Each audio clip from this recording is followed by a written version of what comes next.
मसीह में मेरे प्रियो यीशु सहाय, परमेश्वर का धन्यवाद हो कि उसने मुझे चंगाई दी और एक लंबे अंतराल के बाद ही सही परमेश्वर के कुछ वचनों को लेकर इस ऑडियो क्लिप के माध्यम से आपके पास आने पाई हूँ। तो आज हम सीखेंगे कि एक सुसमाचार प्रचारक और एक कलीसिया के प्रचारक का कार्य क्या होता है। सबसे पहले आइए हम यीशु की उस महान आज्ञा को पढ़ते हैं जो कि उसने मत्ती 28 का 18 से 20 पद में अपने चेलों से कहा था। तो आइए हम इस वचन को पढ़ते हैं। यीशु ने उनके पास आकर कहा, स्वर्ग और पृथ्वी का सारा अधिकार मुझे दिया गया है, इसलिए तुम जाओ, सब जातियों के लोगों को चेला बनाओ और उन्हें पिता और पुत्र और पवित्र आत्मा के नाम से बपतिस्मा दो और उन्हें सब बातें जो मैंने तुम्हें आज्ञा दी है मानना सिखाओ, और देखो मैं जगत के अंत तक सदैव तुम्हारे साथ हूँ।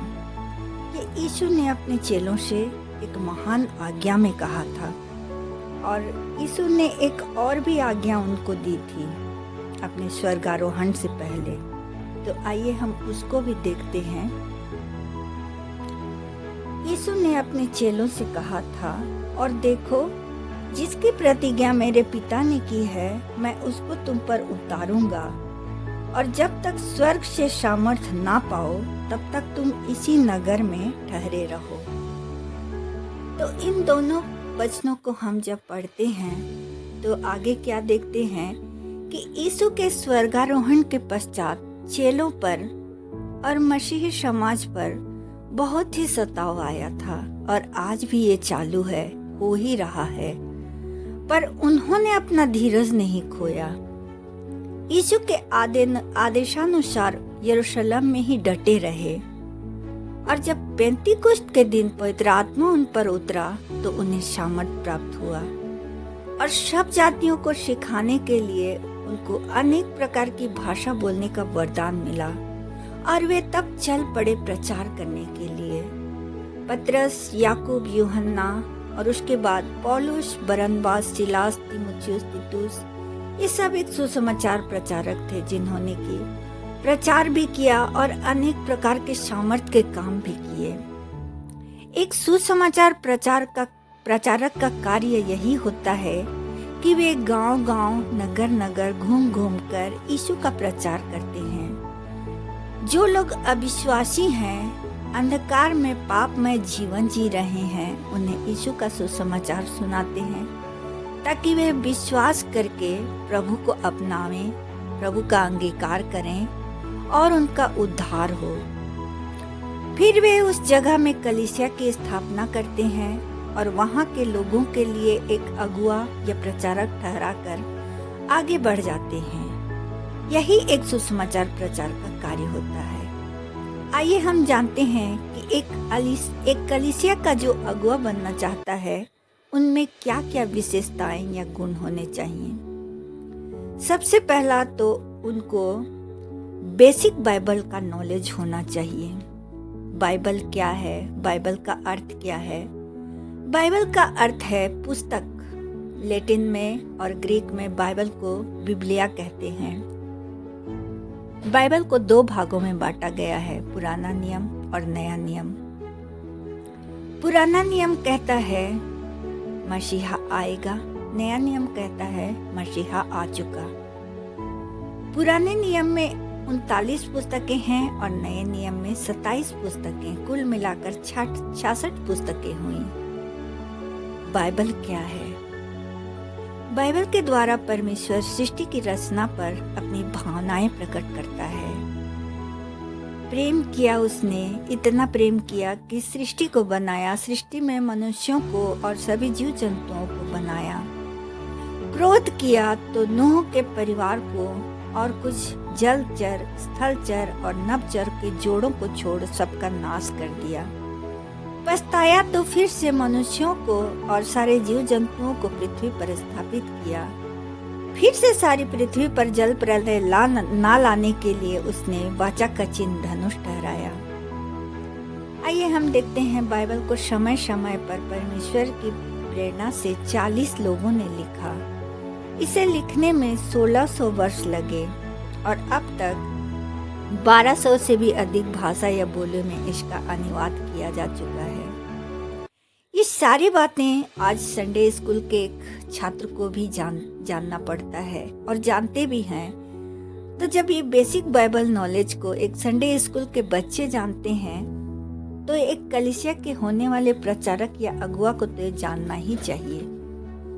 आइए 2 नंबर में हम देखते हैं एक अच्छा प्रचारक बनने के लिए उनको और क्या करना पड़ता है। सबसे पहला तो उनको अपना चरित्र ठीक रखना होगा। इसके विषय में हम कुछ वचन को देखेंगे। आइए हम पहला तीमुथियुस उसका 3 अध्याय से हम आगे कुछ वचनों को पढ़ेंगे। यह बात सत्य है कि जो अध्यक्ष होना चाहता है अर्थात अगुआ, वह भले काम की इच्छा करता है। यह आवश्यक है कि अध्यक्ष निर्दोष और एक ही पत्नी का पति, संयमी, सुशील, सभ्य, अतिथि सत्कार करने वाला और सिखाने में निपुण हो, पियंकड़ या मारपीट करने वाला ना हो, वरन कोमल हो और न झगड़ालू और न धन का लोभी हो, अपने घर का अच्छा प्रबंध करता हो और अपने बाल बच्चों को सारी गंभीरता से अधीन रखता हो। जब कोई अपने घर ही का प्रबंध करना ना जानता हो तो परमेश्वर की कलीसिया की रखवाली कैसे करेगा। फिर यह कि नया चेला ना हो, ऐसा ना हो कि अभिमान करके शैतान का सा दंड पाए और बाहर वालों में भी उसका सुनाम हो। ऐसा ना हो कि निंदित होकर शैतान के फंदे में फंस जाए।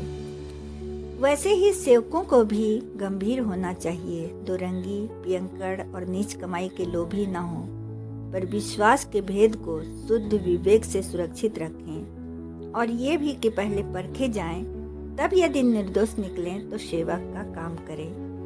क्योंकि जो सेवक का काम अच्छी तरह से कर सकते हैं वे अपने लिए अच्छा पद और उस विश्वास में जो मसीह यीशु पर है बड़ा साहस प्राप्त करते हैं। तो मेरे प्रियो, एक कलीसिया का जो सेवक बनना चाहता है अथवा अगुआ या प्रचारक बनना चाहता है, सबसे पहला जो आज हमने वचन में सुना उसको अपना चरित्र ठीक रखना पड़ता है परमेश्वर के हिसाब से। इसके अलावा यीशु के प्रति अपने विश्वास को दृढ़ रखना होता है। आजकल के लोगों को हम देखते हैं कि जरा सा दुख आता है तो वो यीशु को छोड़ सेवकों के पीछे पड़ते हैं प्रेयर के लिए, और जब विश्वास की घटी के कारण ठीक नहीं होते तब साधु, ओझा और मौलवी के पास जाते हैं।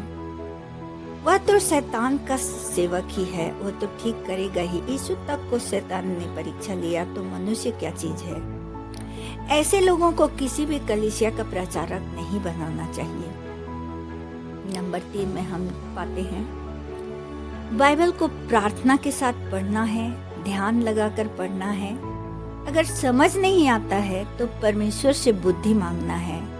आइए हम देखते हैं याकूब 1:5 में इस प्रकार लिखा है, यदि तुम में से किसी को बुद्धि की घटी हो तो परमेश्वर से मांगे जो बिना उलाहना दिए सबको उदारता से देता है तो उसको भी दी जाएगी। नंबर 4 में हम देखते हैं वचन को ठीक ठीक परमेश्वर के आज्ञा के अनुसार प्रचार करना। एक अच्छा प्रचारक वही होता है जो कभी भी यीशु की शिक्षा से आगे नहीं बढ़ता। दूसरा यूहन्ना 1:9 में हम देखते हैं, जो कोई मसीह की शिक्षा से आगे बढ़ जाता है और उसमें बना नहीं रहता, उसके पास परमेश्वर नहीं। जो कोई उसकी शिक्षा में स्थिर रहता है, उसके पास पिता भी है और पुत्र भी। इसलिए बाइबल में जो लिखा है, जैसा लिखा है वही सिखाना है, यहाँ वहाँ की नहीं हाँकना है। जिन बातों का कोई प्रमाण ही नहीं मिलता हो वो बातें किसी प्रचारक को, मंडली को नहीं सिखाना है। आइए हम 5 नंबर में देखते हैं, एक अच्छा प्रचारक बनने के लिए बाइबल को ध्यान से पढ़कर, वचन को ठीक से समझकर फिर मंडली को सिखाना है। क्योंकि परमेश्वर ने अपने वचन को अपने बड़े नाम से भी ज्यादा महत्व दिया है। तो हम इसके संदर्भ में हम पढ़ते हैं कुलुसी 3:16, मसीह के वचन को अपने हृदय में अधिकाई से बसने दो और सिद्ध ज्ञान सहित एक दूसरे को सिखाओ और चिताओ। यहाँ हम क्या देखते हैं कि पौलुस कहते हैं कि मसीह के वचन को अपने हृदय में अधिकाई से बसने दो और सिद्ध ज्ञान के सहित एक दूसरे को सिखाओ और चिताओ। आगे हम देखते हैं 2 तीमुथियुस 2:15 में, अपने आप को परमेश्वर का ग्रहण योग्य और ऐसा काम करने वाला ठहराने का प्रयत्न कर जो लज्जित होने ना पाए और जो सत्य के वचन को ठीक रीति से काम में लाता हो। हाँ मेरे प्रियो, अगर हम सत्य के वचन को ठीक रीति से काम नहीं में लाएंगे तो हमें लज्जित होना पड़ेगा, क्योंकि अगर हम मंडली को सिखाते हैं और मंडली में भी बहुत से ऐसे हैं जो कि बाइबल को बहुत ज़्यादा पढ़ते हैं और वचनों को बहुत ज़्यादा जानते हैं, परंतु बोलते नहीं हैं किसी के सामने। अगर उनके सामने हम वचन को उल्टा पलटा पढ़ेंगे और बताएंगे, उनको सिखाएंगे, तो उनके सामने और परमेश्वर के सामने भी हमको क्या होना पड़ेगा? लज्जित होना पड़ेगा। आइए हम आगे देखते हैं। 6 नंबर में हम देखते हैं, एक अच्छा प्रचारक अपनी और अपने झुंड की रखवाली करता है, जैसे यीशु ने भी अपने झुंड की और अपने भेड़ों की रखवाली की थी। इसके संदर्भ में हम प्रेरित 20:28 वचन को हम पढ़ते हैं, इसलिए अपनी और पूरे झुंड की चौकसी करो, जिसमें पवित्र आत्मा ने तुम्हें अध्यक्ष ठहराया कि तुम परमेश्वर की कलीसिया की रखवाली करो, जिसे उसने अपने लहू से मोल लिया है। हाँ मेरे प्रियो, यीशु ने हमें अपने लहू से मोल लिया। हम तो पापी थे, जब उसने अपना लहू बहाकर हमें पाप से छुड़ाया, हमारा उद्धार किया है। इसीलिए एक प्रचारक को इस प्रकार से कहा जाता है कि अपनी भी चौकसी करना है, यानी अपने चाल चलन को ठीक रखना है और अपने पूरे झुंड की भी चौकसी करना है, यानी अपने झुंड को संभाले रखना है। इसी कारण से तुम परमेश्वर के कलीसिया की रखवाली करो, जिससे तुम एक अच्छे सेवक ठहराए जाओगे। आइए हम आगे देखते हैं। एक अच्छे प्रचारक को खुद भी जागृत रहना है और मंडली को भी जागृत करना है, और समय समय पर सुधि दिलाना भी जरूरी है। आइए हम इसके संदर्भ में हम वचन को देखते हैं, जो कि 1 तीमुथियुस 4:1, परंतु आत्मा स्पष्टता से कहता है कि आने वाले समयों में कितने लोग भरमाने वाली आत्माओं और दुष्ट आत्माओं की शिक्षा पर मन लगाकर विश्वास से बहक जाएंगे। इसीलिए सुधि दिलाना भी उन्हें समय समय पर जरूरी है। यदि तो भाइयों को इन बातों की सुधि दिलाता रहेगा तो मसीह यीशु का अच्छा सेवक ठहरेगा। हम देखते हैं कोविड के समय और उसके बाद से प्रचारकों की बाढ़ सी आई हुई है। अब उसमें कौन अच्छा है कौन बुरा है, इसको हमको परखना है। जब वो वचन बोलते हैं, वचन को सुनाते हैं, तो हमको बाइबल के साथ में उनको मिलाना है कि वो ठीक कह रहे हैं या नहीं। क्योंकि अगर हम ऐसा नहीं करेंगे तो हम सचमुच में अपने विश्वास से भटक जाएंगे। अपने विश्वास से भटक कर हम परमेश्वर से दूर हो जाएंगे। तो इसी तरह से ये वचन कहता है कि एक प्रचारक को खुद भी जागृत रहना है। जागृत का अर्थ ये है कि रात और दिन जगा हुआ नहीं, परंतु उसको सतर्क रहना है अपने मंडली के प्रति। अगर वो मंडली के प्रति सतर्क रहेगा तो अपने झुंड को बचाने पाएगा, भरमाने वालों आत्माओं से और दुष्ट आत्माओं की शिक्षा से बचा नहीं पाएगा। इसीलिए उनको समय समय पर शुद्धि दिलाना भी जरूरी है। अगर इन बातों को एक कलीसिया का सेवक करता है तो वो यीशु का एक अच्छा सेवक ठहरता है। आइए हम आगे देखते हैं। अगर एक अगुआ सो जाए तो क्या होता है? आइए हम इसके संदर्भ में हम वचन पढ़ते हैं। मत्ती 13:25। पर जब लोग सो रहे थे तो उनका शत्रु यानी शैतान आकर गेहूं के बीच में जंगली बीज बोकर चला गया। तो अगुआ का सोना ये नहीं है कि वो सचमुच में ही सो जाए।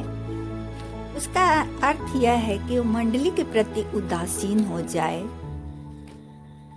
और बाहर ही बाहर ध्यान देने लगे। तो ऐसे में क्या होता है कि मंडली के लोगों के बीच में कुछ ऐसे लोग आ जाते हैं और ऐसी बातों को प्रचार करते हैं जो कि उनको बिगाड़ देती है। यहाँ पर हम देखते हैं संसार का उदाहरण दिया है। संसार एक खेत के समान है। अच्छा बीज जो है वो परमेश्वर की राज की संतान है और जो जंगली बीज है वो शैतान दुष्ट की संतान है।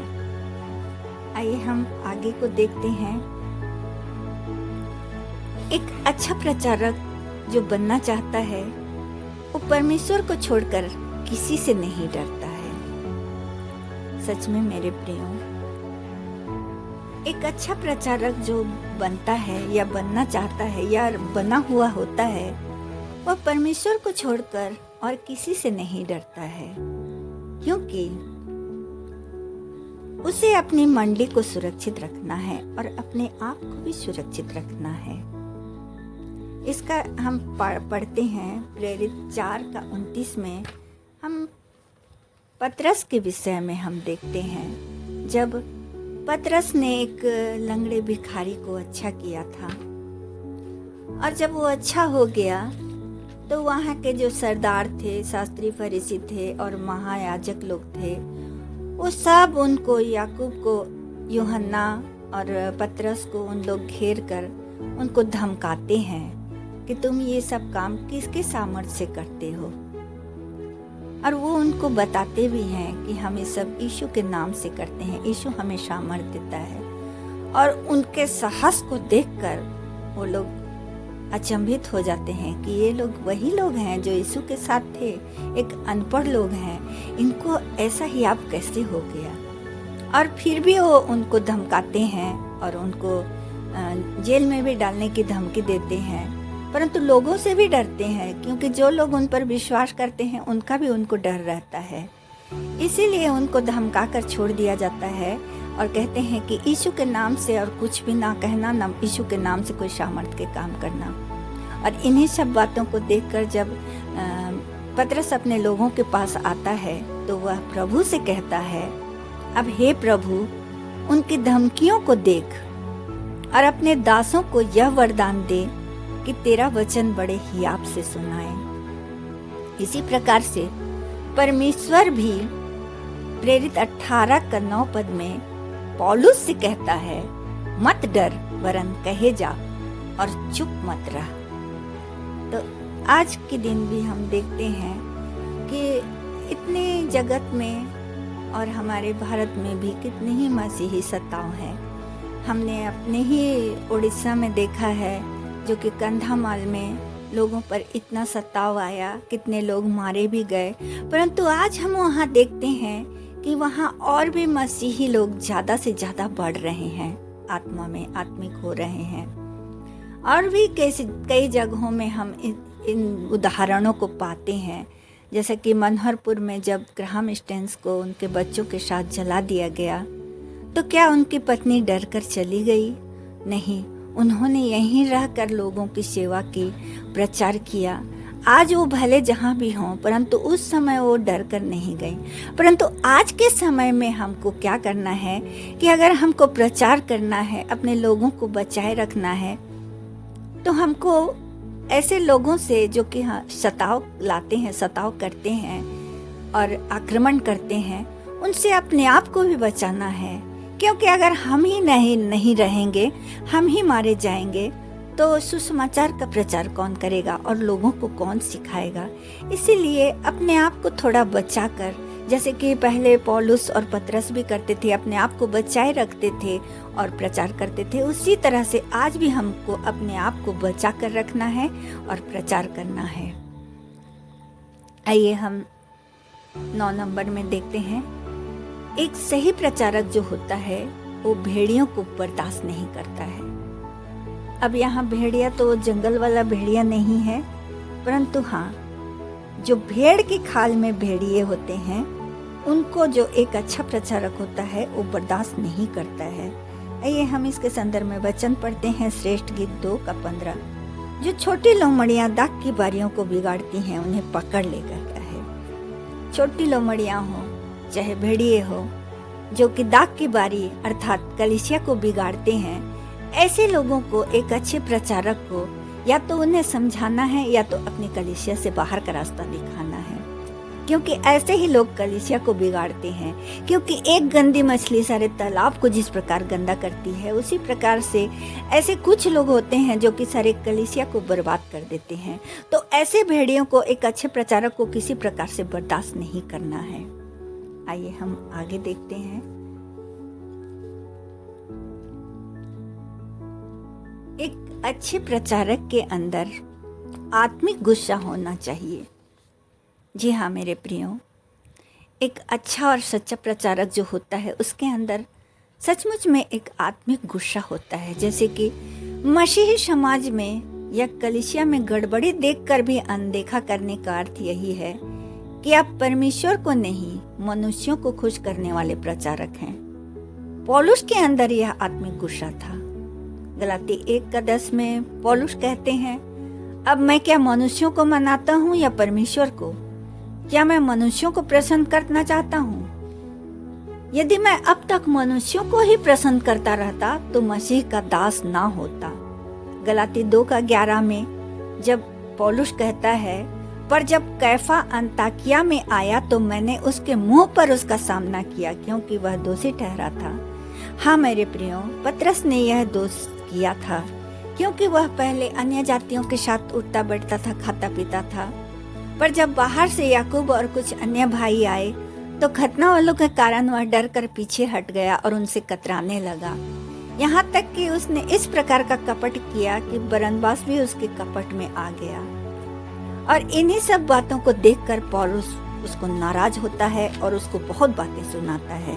तो इसी प्रकार से एक अच्छे जो प्रचारक होते हैं, एक अच्छा जो अगुआ होता है, उसके अंदर आत्मिक गुस्सा होना चाहिए। कलीसिया में कोई भी गड़बड़ देखकर उसको उसे ठीक करना चाहिए, तो वह एक अच्छा सेवक ठहरेगा। तो मेरे प्रियो, आज मैं इतना ही बोलूँगी क्योंकि इस ऑडियो को मैं 2 भागों में बनाना चाहती हूँ, क्योंकि ज़्यादा लंबा हो जाएगा। तो आइए हम परमेश्वर से इन वचनों पर आशीष मांगे। प्रभु परमेश्वर इन वचनों पर अधिकाई से आशीष दे, हर एक के आत्मिक मन को, आत्मिक आंखों को खोले कि इन वचनों से उन्हें कुछ लाभ होने पाए और इन वचनों के द्वारा हमारी कलीसिया और अन्य कलीसियाओं में एक अच्छे प्रचारक का स्थापना होने पाए। तो मैं आज इस विषय पर इतना ही बोलूंगी और इसी विषय पर अगला प्रचार लेकर आऊंगी। तब तक के लिए सबों को यीशु सहाय।